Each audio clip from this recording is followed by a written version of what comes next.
ঢাকা বিশ্ববিদ্যালয়ে, জাহাঙ্গীরনগর ও রাজশাহী বিশ্ববিদ্যালয়ে বহু বছর পর অনুষ্ঠিত হতে যাচ্ছে ছাত্র সংসদ নির্বাচন। এই ঘোষণায় প্রশাসনকে ধন্যবাদ জানিয়েছে বাংলাদেশ ইসলামী ছাত্র শিবির। এক যৌথ বিবৃতিতে ছাত্র শিবিরের কেন্দ্রীয় সভাপতি জাহিদুল ইসলাম ও সেক্রেটারি জেনারেল নুরুল ইসলাম সাদ্দাম অংশগ্রহণমূলক ও সুষ্ঠু নির্বাচনের প্রত্যাশা জানান। তফসিল অনুযায়ী ৯ সেপ্টেম্বর ডাকসু, ১১ সেপ্টেম্বর জাকসু এবং ১৫ সেপ্টেম্বর রাকসু নির্বাচন অনুষ্ঠিত হবে। নেতারা বলেন, গণ অভ্যুত্থানের পর শিক্ষার্থীদের দাবির পরিপ্রেক্ষিতে বিশ্ববিদ্যালয় প্রশাসনের এই সিদ্ধান্ত প্রশংসনীয়। নির্বাচনগুলোর মধ্য দিয়ে ছাত্র সমাজের নেতৃত্ব বিকাশের সুযোগ তৈরি হবে এবং প্রতিষ্ঠিত হবে গণতান্ত্রিক চর্চা।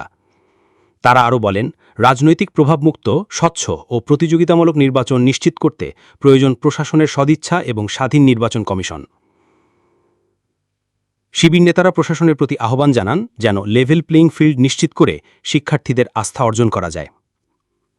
ছাত্র সংগঠনের প্রতি আহ্বান জানিয়ে তারা বলেন, এই সুযোগকে ইতিবাচকভাবে গ্রহণ করে সহিংসতা ও দমনপীড়নের পথ পরিহার করে গঠনমূলক রাজনীতির পথে এগিয়ে যেতে হবে। আদর্শ, যোগ্যতা ও কর্মদক্ষতার ভিত্তিতে নেতৃত্ব নির্বাচনই এখন সময়ের দাবি।